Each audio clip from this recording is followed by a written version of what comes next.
Hey guys, this is Lovin Meets with Hope AMC's Mary Kiteou. She is a speech and language therapist, and we dove right in to speech and language development for children in their early years. Questions like, if I speak more than one language, will that affect them? Do dummies affect kids? Does watching an iPad affect their speech therapy and development? We also talked about what happens in sessions, why nurseries are important, and free resources for kids in the UAE. This was truly insightful. Please take a listen.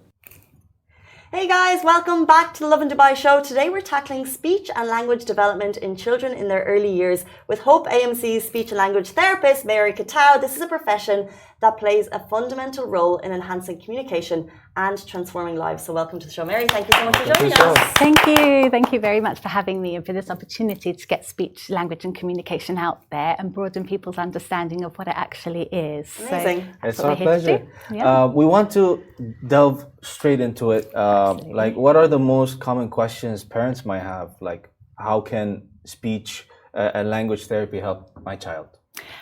That is an excellent question, and I think that when parents come to me, often they say my child can't talk, or my child has got a speech difficulty, but actually that's not only what we do. So first of all, we have to think of the definitions of speech, language and communication. So communication is all about why we're talking. What is the social purpose of it? Talking is a social construct. We use it to get our message across meaningfully, and if that doesn't happen, that means we haven't succeeded. So first of all, our children have to understand what it is that they're communicating for and who they want to direct it to. So we deal with the communication.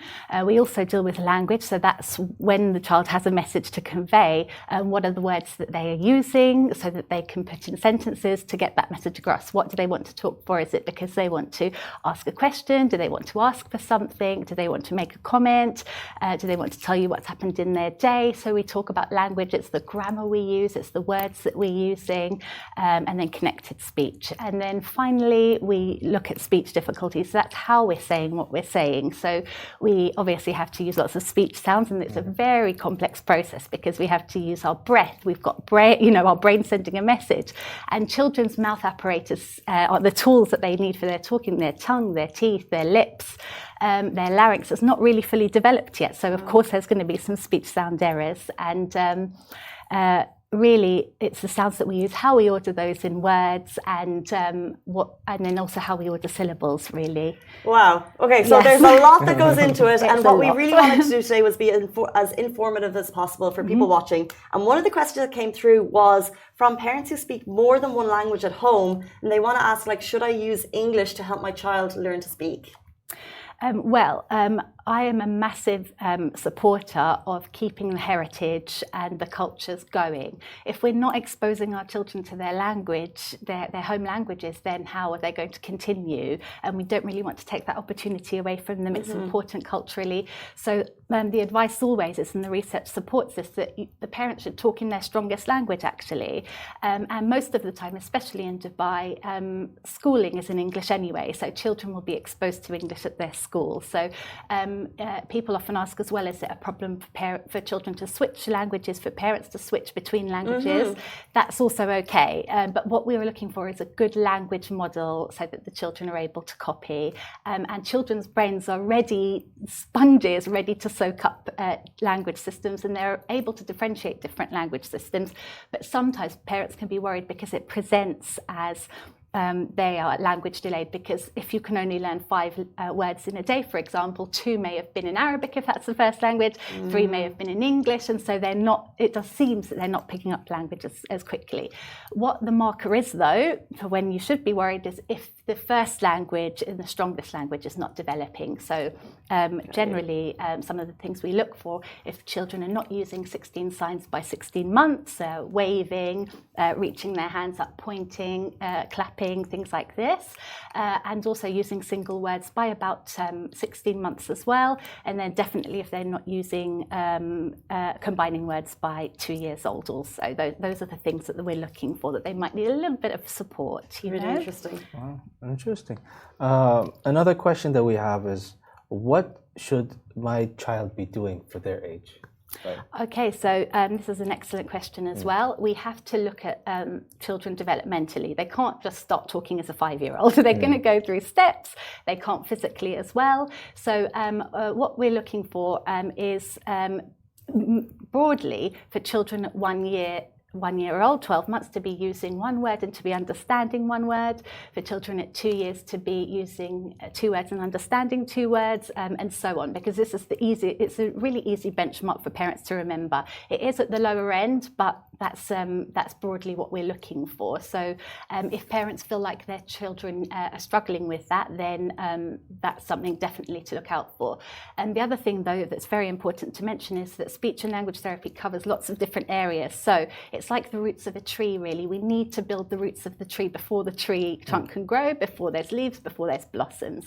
And the roots of the tree are the most important elements for children, which are social motivation and interaction, playing, and attention and listening. So we need to actually start on those 3 skills. So if parents are looking out for maybe that your child is moving between different activities very, very quickly, or maybe they are turning their back when they're playing, or they're not involving you in their play, then these are things that also indicate that maybe we can do something to support them to understand that play, like talking, is a social construct. So that's how the tree grows, really, and then understanding develops from this, and then actually words and language, and then sounds are the blossoms on the tree. We would typically work on them last.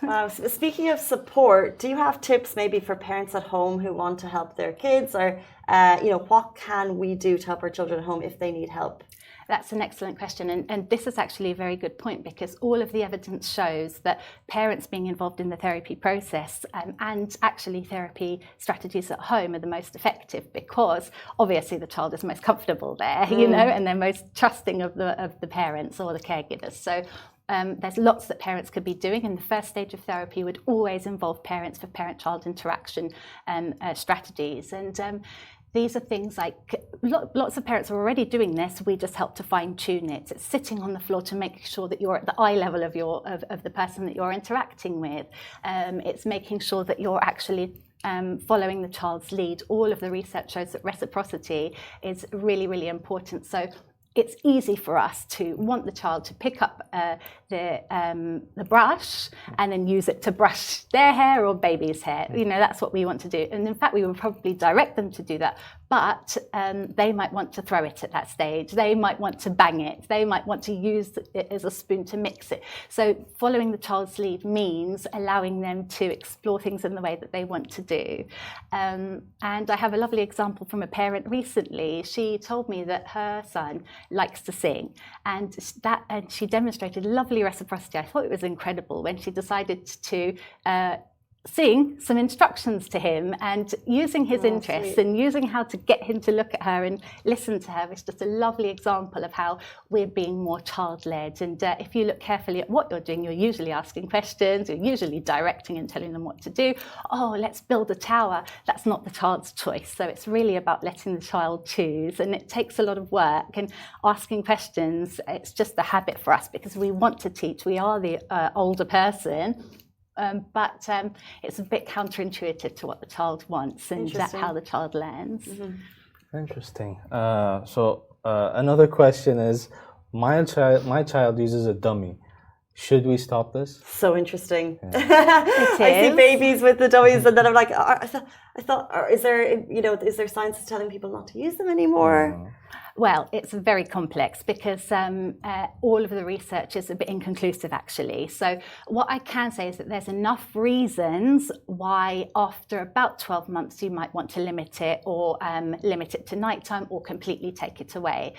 So it is inconclusive, but there are benefits to it too. So parents should just be informed. And this is what speech and language therapy and any therapy is about. You want to give parents all of the information, and it's up to them what informed decisions they make. So some of the benefits are that the dummy self-soothes. The dummy helps them stop crying. It helps, parents that are busy, but it helps them to sleep.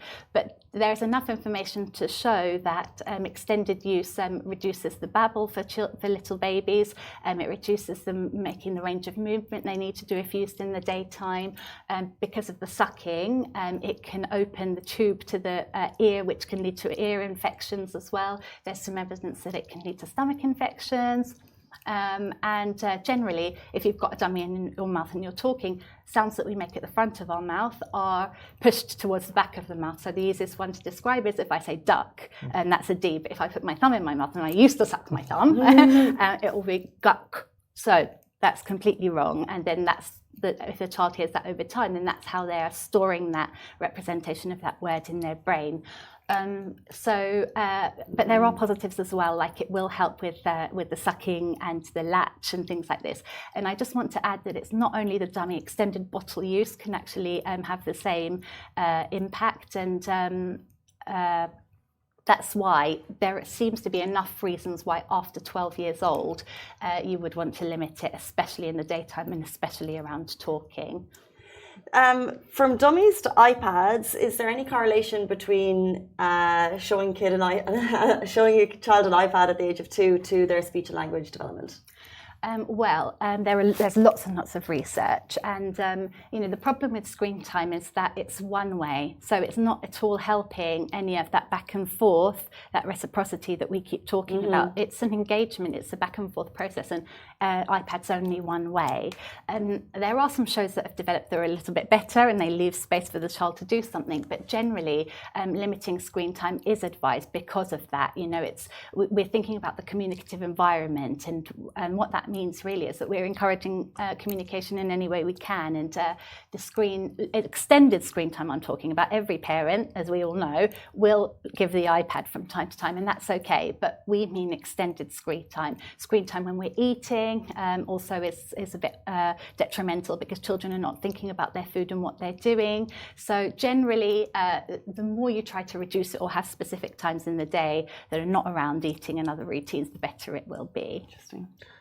So we come to the UAE. Are there any free resources within the UAE to help parents and kids? Like what are the early signs of speech impediments? So if children are not using gestures by 16 months, this can be a big indicator, really. And so that would be one of the things that we can look for. There's lots of information on websites. If you Google 16 gestures by 16 months, it will give you a lovely visual version of what children should be doing by each month. And that's really, really nice. There are lots of lovely websites too. Obviously, since I'm trained in the UK, they are UK-based, but speech and language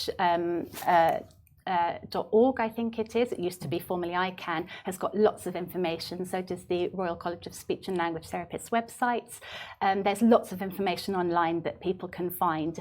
And there's one website, the Hannon website. It's actually related to the parent-child interaction that I was talking about. They give like a wealth of information, easy to digest, easy to read. Even for me, as a speech and language therapist, I prefer that.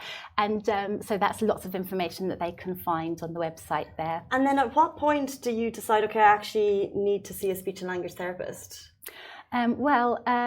Usually it's parents can see a difference between their children, really. That might be one of the markers.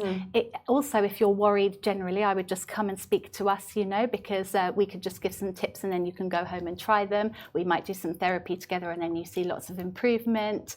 But generally, when you start to notice consistently that it's leading to frustration, really, or that maybe the child is crying to get what they want, and it's not easy for you to manage, particularly if it's impacting daily routines. Actually, that's where parents with young children probably need a lot of help, and that's what we can support. I think all parents will be thinking, well, I feel like they always impact daily routines. I know, exactly. So it's what the parent can manage. If it feels like you're not managing, and it's too much, or you feel like you've tried a lot of things, then please come. But we're always open to answer questions anyway. So anytime you've got a concern, you can contact us, and we'll give some advice, or tell you if you're concerned. You can wait with your concerns, or if actually you're you're right, and let's just help it. Let's just help the child. Yeah, amazing. If it's very sensible, you know, and it's very logical, and parents just love the therapy because it empowers them to know and be mindful of what they're doing, and what they're doing has an effect on what the child is doing, and it's just